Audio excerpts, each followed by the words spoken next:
Hello student, welcome to learning pathway. आज हम एडग्रेड अभ्यास पुस्तिका कक्षा 8वीं अंग्रेजी का लेसन 13 है ना, जो कि क्या है, वर्च्यू पेज। इसको इसके पूरे एक्सरसाइज को कंप्लीट करेंगे। तो चलिए स्टार्ट करते हैं। मल्टीपल चॉइस क्वेश्चन, सही विकल्प चुनकर लिखें। तो देखिए क्या है सही विकल्प, द सन ऑफ मादरी। तो ये आपको एक्चुअल में यदि लेसन आप नाम सुन देख रहे होंगे तो आप समझ जाएंगे कि ये किससे रिलेटेड है। ये पांडवों पे पूरा बेस्ड है, ठीक है। तो ये जो लेसन है आपका, उसमें पांडव बेस्ड है। और उसमें क्या पूछा उन्होंने कि मादरी के सन का क्या नाम था। तो मादरी के सन का नाम था Nakul. Clear. Who was the spirit of the woods. Woods मतलब लकड़ी के देवता कौन थे। तो यक्ष को माना गया है, उसमें लेसन में दिया है, ठीक है। Question number 3, according to you what is the way to be happy. आपके हिसाब से आप खुश कैसे रह सकते हैं। तो जब दयालु रहेंगे तभी तो खुश रहेंगे। तो टू बी काइंड मतलब सबके लिए हमें क्या रखना है, दया रखनी है। Past form of grow is, grow का पास्ट फॉर्म होता है grew, GREW। Question number 5, opposite of friend. Friend मतलब होता है दोस्त। तो दोस्त का उल्टा क्या होगा, दुश्मन। तो दुश्मन को बोलते हैं एनिमी। तो एनिमी आपका ऑप्शन करेक्ट आएगा। नेक्स्ट चलते हैं फिल इन द ब्लैंक्स की तरफ। Yudhishthir was the son of. अभी पूछा था किसका, नकुल का, कि नकुल किसके बेटा था। तो नकुल थे माद्री के। अब युधिष्ठिर की माँ का नाम क्या था। तो युधिष्ठिर की माँ का नाम था Kunti. Blank is the worst enemy of man. सबसे ज़्यादा बेकार है ना, सबसे बड़ा दुश्मन कौन है आदमी का, इंसान का। तो वो है ईगो, ठीक है। ईगो सबसे बड़ा दुश्मन है। The past participle of speak. तो स्पीक का पास्ट पार्टिसिपल होता है spoken. The superlative degree of, best की सुपरलेटिव डिग्री होती है, किसकी डिग्री होती है, बेस्ट। तो गुड की सुपरलेटिव डिग्री होती है best. Feeling a need to drink water is called, मतलब जब लगे कि प्यास लग रही है तो उसको क्या बोला जाता है, प्यास ना। तो उसको इंग्लिश में बोलते हैं थर्स्ट। चलते हैं नेक्स्ट क्वेश्चन की तरफ। वन वर्ड या वन सेंटेंस। तो पहला है 11 है, question number 11। How many questions did यक्ष आस्क युधिष्ठिर। युधिष्ठिर से कितने क्वेश्चन यक्ष ने किए थे। तो 8 क्वेश्चंस किए थे। क्लियर, कितने किए थे, 8 क्वेश्चन। अब क्लियर हुआ, 8 क्वेश्चन किए थे। नेक्स्ट है who was Nakul's mother. Nakul की मदर कौन है। तो नकुल की मदर अभी आगे भी पढ़ा, Madri. Next rewrite the following sentence using the model can. Model grammar का एक पार्ट है, क्लियर।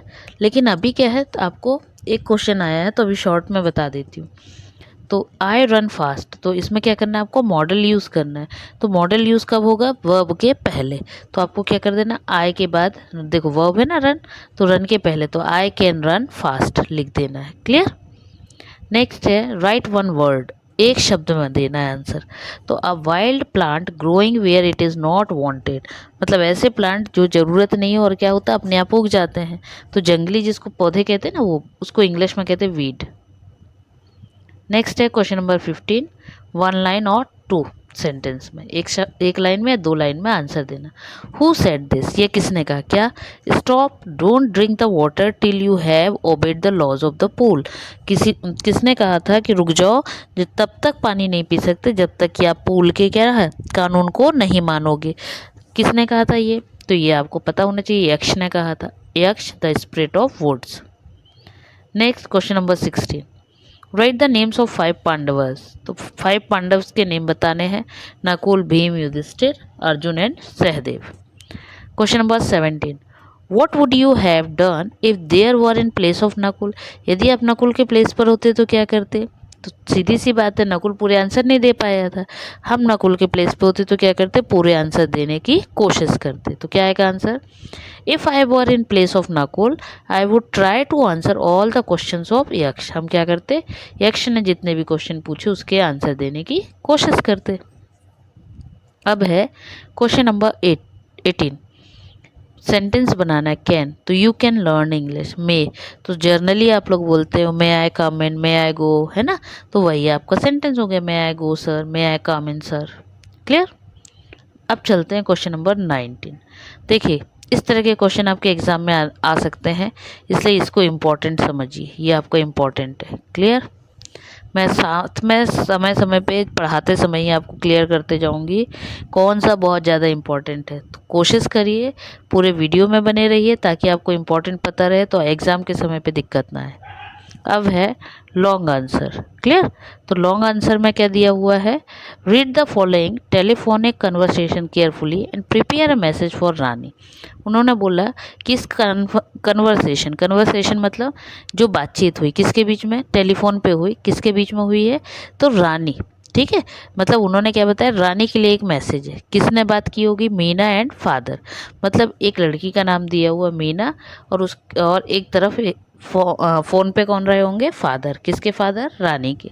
तो इसको आपको पहले पढ़ना है, क्या लिखा है, तो ये पहले आपको पूरा पढ़ेंगे तब पता। तो ये किसके बीच में है, मीना एंड फादर। तो मीना ने फ़ोन किया, क्या बोला, मे आई टॉक टू रानी। मीना ने फ़ोन पे बोला क्या मैं रानी से बात कर सकती हूँ। Father, sorry she has gone to market, may I know who is calling. तो फादर कहते नहीं, माफ़ करो, वो तो कहाँ गई है, मार्केट गई हो, क्या मैं जान सकता हूँ कौन बात कर रहा है। Meena, I am her friend Meena, हाँ मैं उसकी फ्रेंड मीना बात कर रही हूँ। Father, okay, is there any message for her. तो उसके फादर बोलते हैं क्या उस कोई मैसेज उसके लिए। Meena, please tell her to return my English book. बोले उनको उसको बोलो कि मेरी जो इंग्लिश बुक है वो लौटा दे। Father, okay I will convey your message. तो फादर क्या कहते हैं, ठीक है मैं मैसेज दे दूंगा। Meena, thank you uncle. तो ये हो गई दो लोगों के बीच में फ़ोन पर बात। अब इस मैसेज को आपको क्या करना है, जो फादर हैं वो लिखेंगे, क्यों, हो सकता है फादर को कहीं जाना है तो लिख के रख देंगे। तो मीना आके क्या कर ले, सॉरी रानी आके क्या कर लेगी, पढ़ लेगी। तो जब मैसेज लिखा जाता है तो आप ध्यान रखिएगा एक एक चीज़ पे, इस पे नंबर है क्या। पहली बात तो मैसेज होता है बॉक्स में, ठीक है। फिर उस बॉक्स में मैसेज में क्या है, सबसे ऊपर आपको मैसेज ही लिखना है, जो कि क्वेश्चन में ही करेक्ट स्पेलिंग मिल जाएगी। उसके बाद डेट डालनी है, टाइम डालना है, फिर जिसके लिए लिख रहा है वो लिखना है। ये सब आपको उसी में मिलेगा।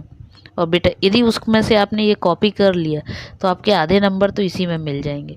सिर्फ आपके नंबर गड़बड़ होंगे तो कितने में होंगे, इसमें होंगे, लेकिन बाकी नंबर गेन कर लोगे। ठीक है, तो कोशिश करना, ये बहुत ईजी होता है।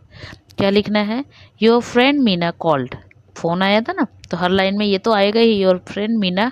मीना मतलब किसी का भी नाम आ सकता है, जैसे अभी इसमें मीना का है। तो your friend Meena called, she wants her English notebook so return it. ठीक, अब किसने बोला है, तो थोड़ा सा नीचे करके बता दूँ, फादर। तो ये भी बॉक्स के अंदर आएगा। क्लियर? तो ये हो गया आपका क्वेश्चन नंबर 19। होप क्लियर हो गया होगा। चलते हैं क्वेश्चन नंबर 20 की तरफ।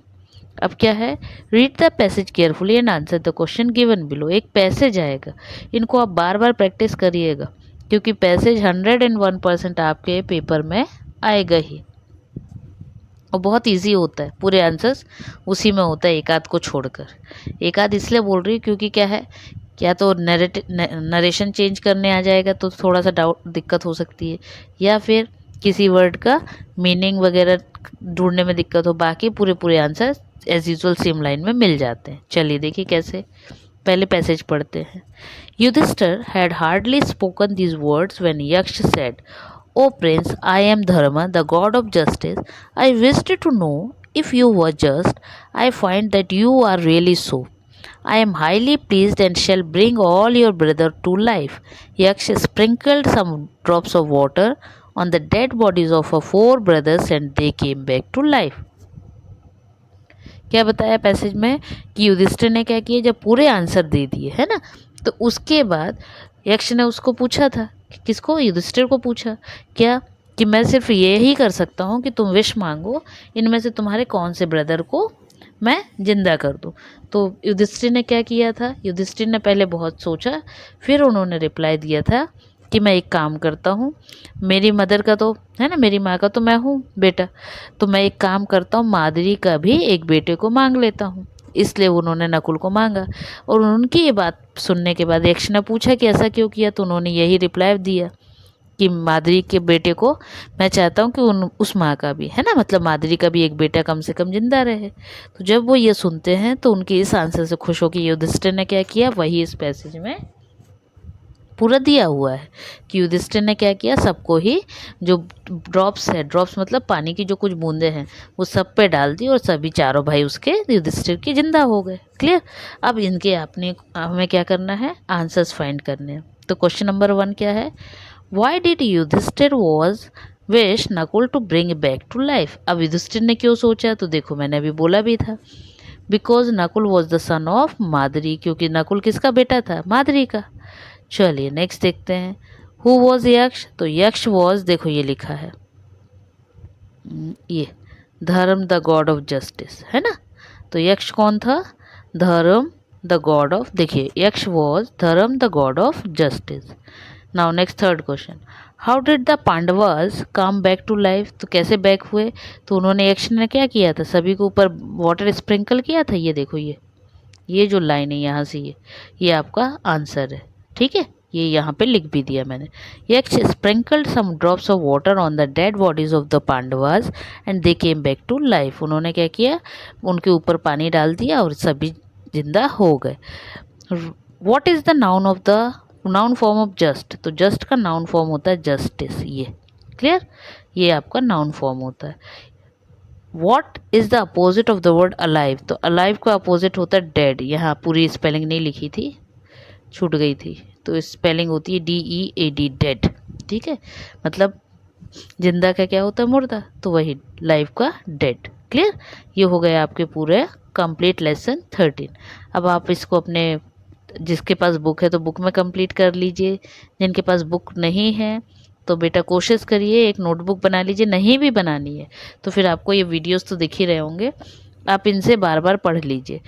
और मैं ये इसलिए कह रही हूँ, जनरली ये बुक क्या है, सभी को नहीं मिली होंगी, है ना। आई थिंक बहुत सी स्कूल्स में नहीं है। लेकिन आप एक चीज़ याद रखिए, जो भी MP बोर्ड का इंग्लिश सब्जेक्ट यही सेम है, MP बोर्ड में यही है इंग्लिश का।